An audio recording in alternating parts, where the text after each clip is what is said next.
Let me ask you something most people are too afraid to ask themselves. Not, are you happy? Not, are you successful? But this, are you the same person you were 5 years ago? Because if the answer is yes, that is not comfort, that is a warning. The ancient Stoics had a word for the person who wakes up, eats, works, sleeps, and calls that living. They didn't call him unfortunate. They called him asleep. And the most terrifying part about being asleep? You can dream you're awake. You can have a mortgage, a routine, a relationship, a respectable job, and still be completely, utterly absent from your own life. Marcus Aurelius was the most powerful man in the known world. He commanded armies, he governed empires, and yet every single morning before he faced a single Roman citizen, he sat alone and wrote this in his private journal. You could leave life right now. Let that determine what you do, say, and think. He wasn't being morbid, he was being surgical.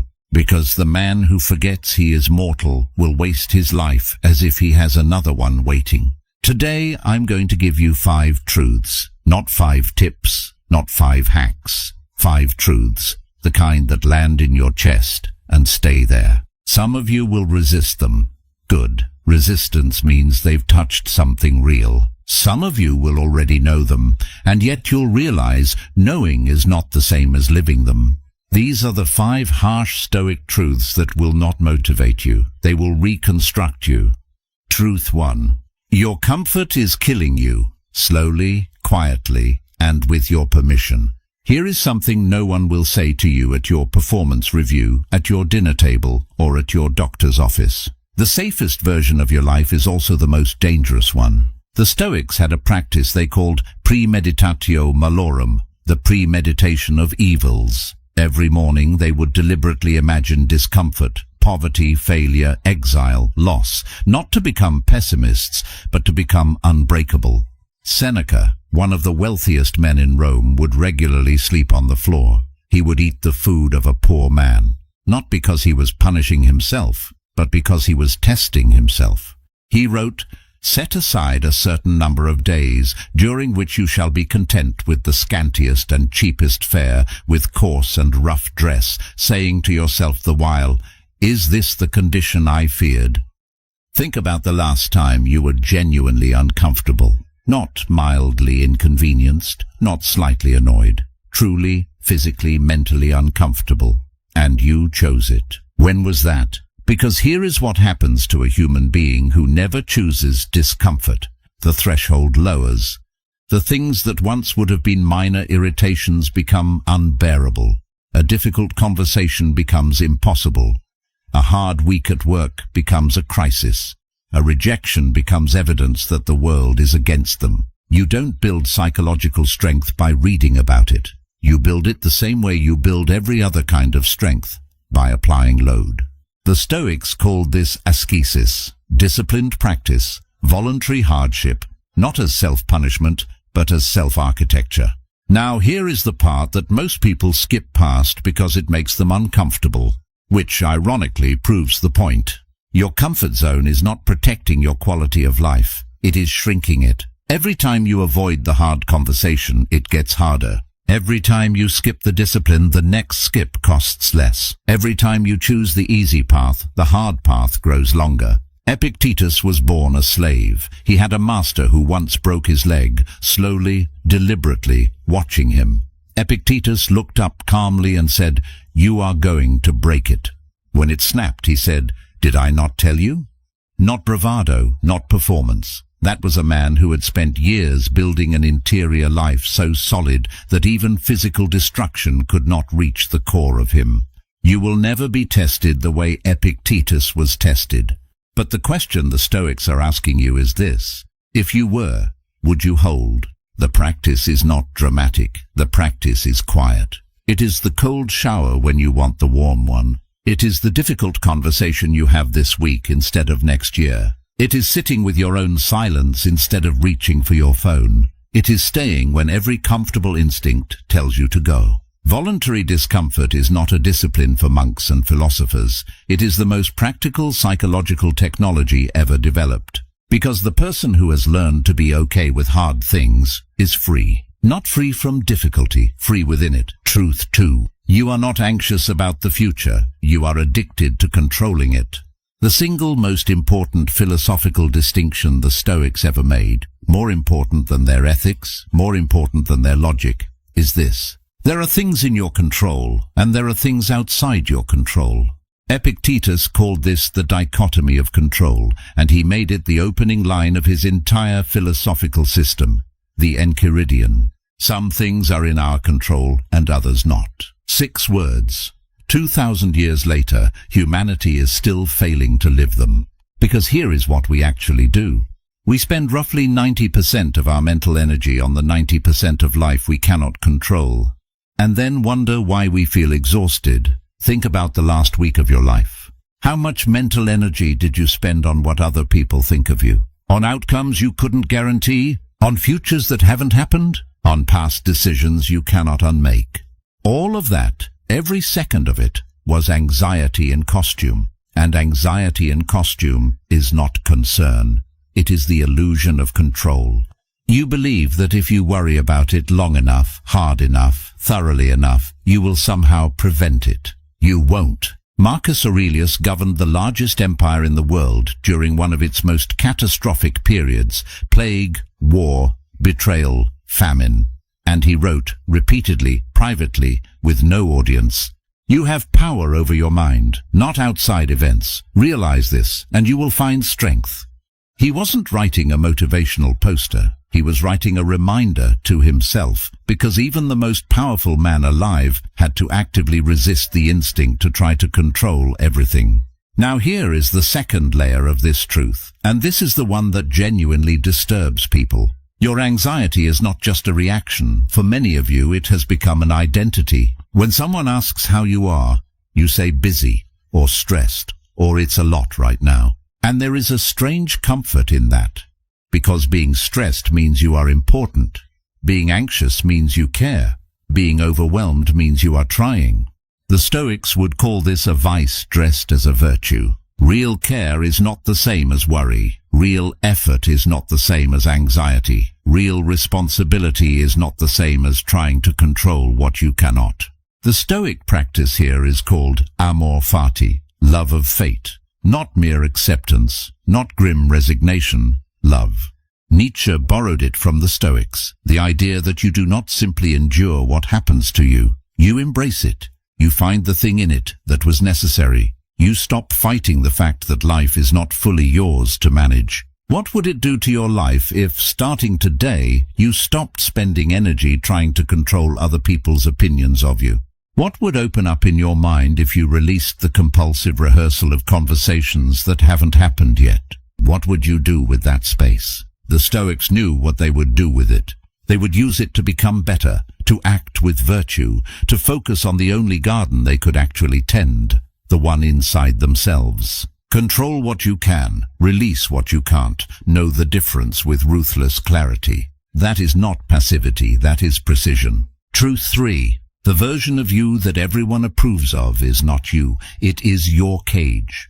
At some point in your life, maybe in childhood, maybe in your first serious relationship, maybe in the first job where you needed to be liked, you made a calculation. You discovered that a certain version of you got a better response, quieter, smaller, more agreeable, less complicated, less honest. And so, slowly, without ever making a conscious decision, you began to build a self that was designed for approval rather than authenticity. The Stoics had a name for living according to other people's judgments. They called it doxa, mere opinion, and they considered it one of the primary sources of human suffering. Marcus Aurelius wrote, "How much trouble he avoids who does not look to see what his neighbor says or does or thinks, but only to what he himself does." That line has survived 2,000 years because it has never stopped being true. Here is the harsh part. The people whose approval you have been performing for, most of them are not thinking about you. They are too busy performing for someone else. The entire structure of social anxiety is built on a mutual illusion. Everyone performing for an audience that is entirely preoccupied with their own performance. And in the middle of all that performance, the actual self, your actual self, sits quietly, waiting. The Stoics called the authentic self the hegemonikon, the ruling faculty, the sovereign core of a human being. They believed that every person has this inner citadel, this inviolable center that cannot be touched by external opinion unless you hand them the key. Most people hand over the key on the first day of secondary school and spend the next 40 years trying to get it back. Now, I want to be precise here because this truth is often distorted into selfishness. Authenticity does not mean indulgence. It does not mean saying whatever you think regardless of impact. It does not mean abandoning responsibility to others. Stoic authenticity is something more demanding than that. It means living according to your actual values, not the values you claim publicly, but the ones that govern your private decisions. It means being willing to disappoint people in order to be honest with them. It means choosing a life that is genuinely yours, even when no one applauds it. Seneca wrote to his friend Lucilius, "Recede into ips." Retire into yourself as much as you can, not as a withdrawal from the world, as a return to the only self that is actually yours. Here is the question that will tell you everything. If no one who knew you could ever find out, what would you change about your life? The answer to that question is not a fantasy, it is a map. It is showing you exactly where the performance ends and the person begins. The Stoics did not pursue a life that looked good. They pursued a life that was good. Those are not the same thing, and most people, in the quiet hours when the performance is over, know exactly which one they've been chasing. Harsh Truth 4. You have already wasted time. You cannot recover. And that is exactly why you cannot afford to waste another day. This truth is the one people most want to skip, because it requires you to look directly at something you have been keeping in your peripheral vision for years. Seneca opens his essay on the shortness of life with a line that should be carved into every university building, every office lobby, every bathroom mirror in the Western world. It is not that we have a short time to live, but that we waste a great deal of it. He was not consoling his readers, he was confronting them, because the problem is not that life is short. The problem is that we live as if we have already secured the time we haven't yet earned. Think about the phrase most people use when they are making a promise to themselves. Someday I'll have that difficult conversation. Someday I'll start taking care of my health. Someday I'll pursue the thing I actually care about. Someday I'll tell the people I love what they mean to me. Someday is not a day. Someday is a story you tell yourself to make avoidance feel like patience. The Stoics had a practice called memento mori. Remember that you will die, not as a morbid ritual but as an act of radical clarity. Because the person who genuinely remembers they are mortal does not waste their Tuesday.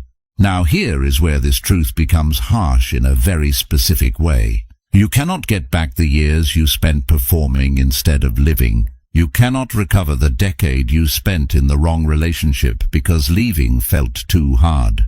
You cannot reclaim the years you spent in quiet desperation because it was safer than being honest. That time is gone, and the Stoics would tell you, good, because grief for lost time, properly directed, is one of the most powerful fuels available to a human being. Marcus Aurelius wrote, "Confine yourself to the present, not because the past doesn't matter, but because the present is the only place where anything can actually be done."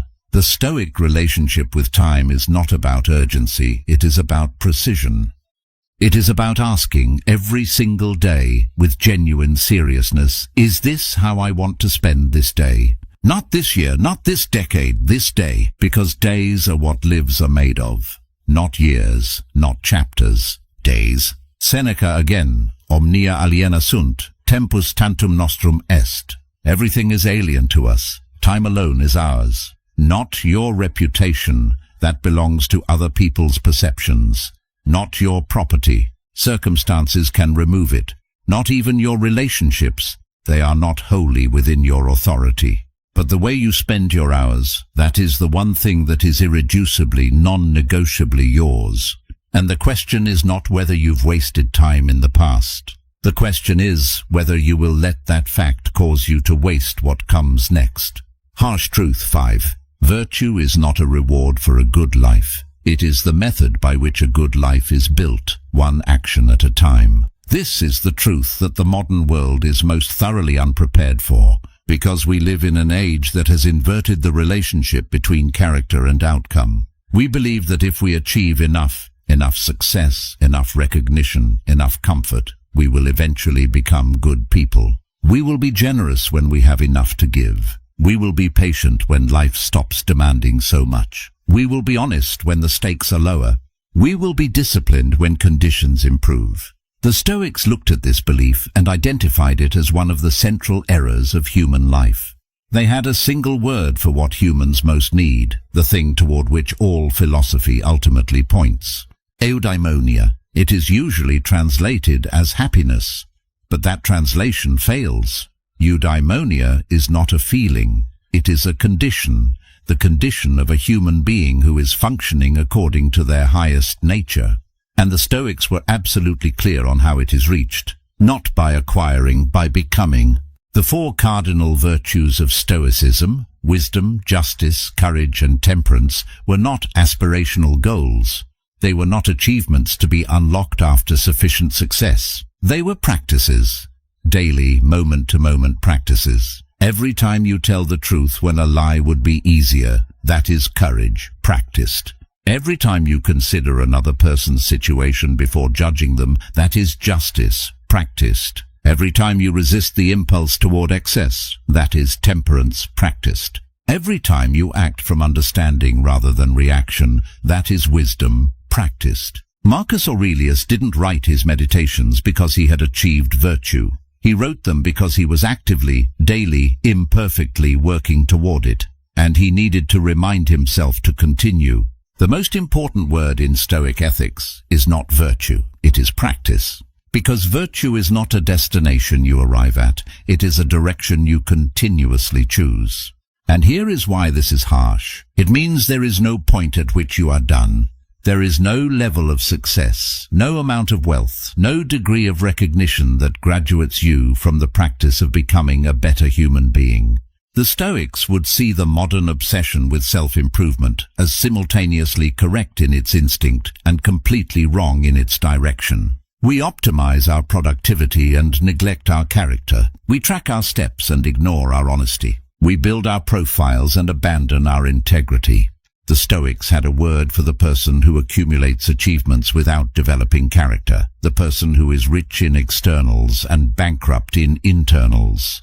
And they had a word for what that person eventually discovers: that none of it is enough, that none of it has ever been enough, that it was never going to be enough. Because you cannot fill an interior emptiness with exterior acquisitions. The only thing that fills it is the slow, unglamorous, daily work of becoming the person you were capable of being. Virtue is not the reward. Virtue is the work, and the work is the point.